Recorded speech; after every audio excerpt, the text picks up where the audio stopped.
Hello my friends, so nice of you to stop by. This is Ellen Willem from iHave.com, and today we're going to be talking about novels that feature a car. Are you excited? Let's go!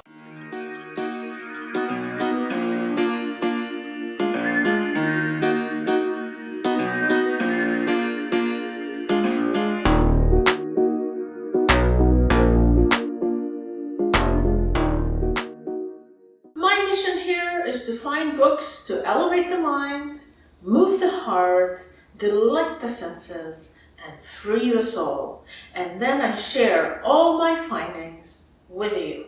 Today I'm going to be talking about novels that feature a car prominently in the story. So let's start with The Bette Davis Club by Jane Lotter. And this novel features a 1955 red MG. Now, this story is so fun to read.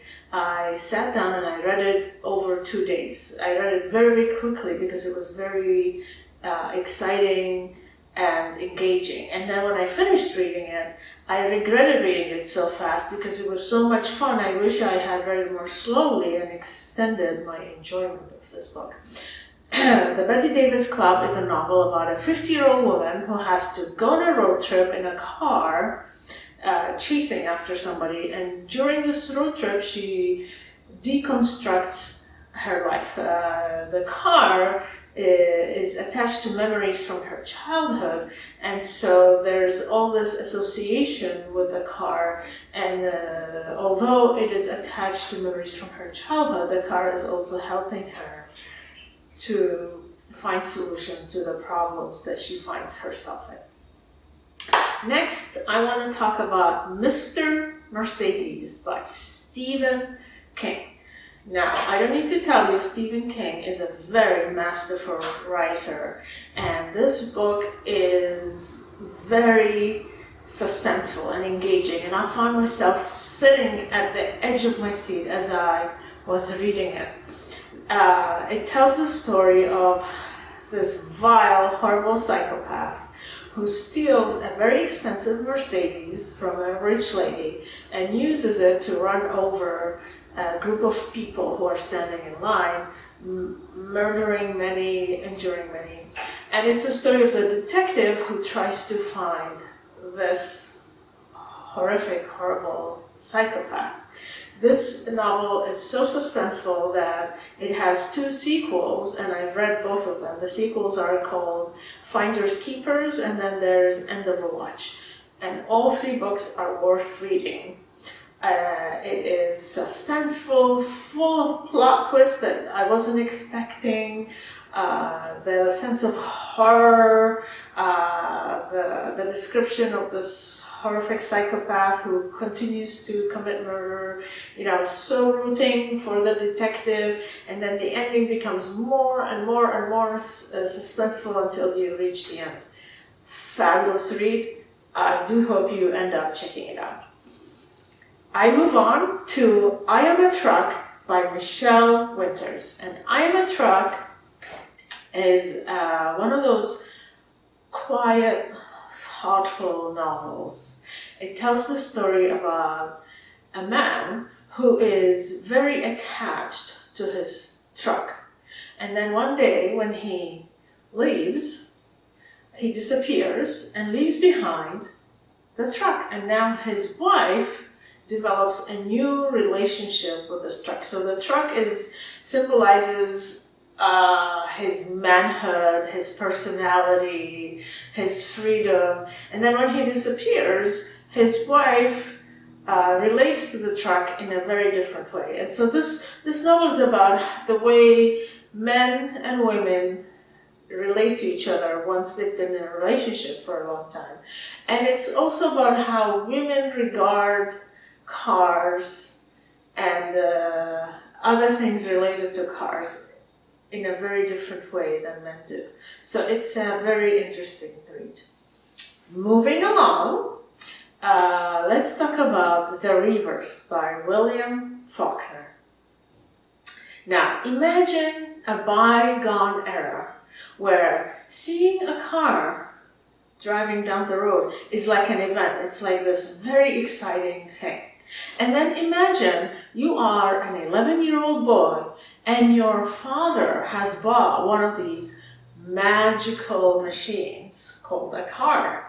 And then imagine that two irresponsible adults that work for your father decide to steal this car, take it on this joyride, and they take you with them. So this is the story of this book. It's about an 11-year-old boy who gets to go on this adventure with two grown-ups who are not very responsible, and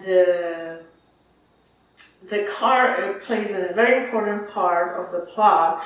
And as they go on this adventure, he gets to experience all sorts of things he's not supposed to experience. He's not supposed to witness those things.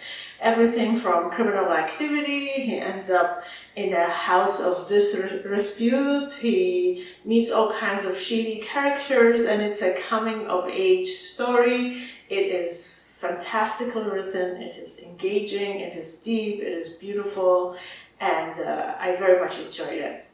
Now, let's move on and examine Anywhere But Here by Mona Simpson. And this novel features a white Lincoln Continental. It's about a big part of the novel takes part in this white car that a young woman and her mother spend lots of time in. And this car represents all that is glamorous, all that is beautiful, all that is right with the mother, but also all that is broken, all that is dysfunctional in the mother, and all that is going wrong in this mother-daughter relationship. This novel is very heartfelt, it's very emotional. It deals with some difficult topics. I don't want to give it away because I don't want to spoil your reading enjoyment, but it is very much worth reading. Next, we're going to be talking Carnival by Rawi Hajj. And this is a novel that focuses on a taxi driver and his taxi. And the majority of the novel takes place inside this car. And there's multitudes of characters. And as they get into this taxi, and they get out of the taxi, and all the interesting interactions that happen between the taxi driver and the characters that enter his car. And through it all, you get an examination of the city, of this person, of some of the problems and difficulties he's having. This is one of those novels that is written as if it's a dream. It's not always very realistic, and it requires a bit of patience. As you're reading it, you have to be willing to dream with the writer, with the novelist, and go along with some of the plot lines of the story. However, once you open yourself up to it, it is absolutely amazing, magical, fantastical. It takes you on a ride, pun intended, and it's very much worth a read. Moving along, we're going to discover The Driver by Hart Hansen. And this is a novel about a war veteran, who comes back to the U.S. He's traumatized by participating in a war, and he becomes a limo driver, and then he owns a company of limo drivers. So and he has all these employees working for him, and many of them are also war veterans and have their own problems. And so the novel takes us on this ride where he's working for these rich people who hire him, and some of them have their own problems. And so it's very exciting. There's lots of action. You get to see different aspects of society, from the very rich to the homeless who are squatting in this abandoned compound somewhere. So there's many layers to it. It's beautifully written, it's suspenseful, and very much worth your while. Right, next, let's talk about Take the Highway, a novel that I have written. And it doesn't feature so much a car, it's more a novel that uses traffic as a theme for everything that is happening in the novel. So the majority of the novel happens in traffic, whether it's in a car, in a taxi, in public transit, in an airplane, and all the interesting interactions that happens in these different modes of transportation. And the story is about a woman who is attempting to get over a heartbreak, and all her thoughts and all her interactions that happen as she is navigating the very busy, exciting traffic life of a big city. So this is it. This is my list. What did you think of it? What would you add to the list? I hope you found something here that is enjoyable and that you found useful. The best way to stay in touch with me is to join my mailing list. Go to my website, ihad.com, and look for the link that says free ebook. And anyone who joins my mailing list gets a free ebook. See you on the other side. Bye.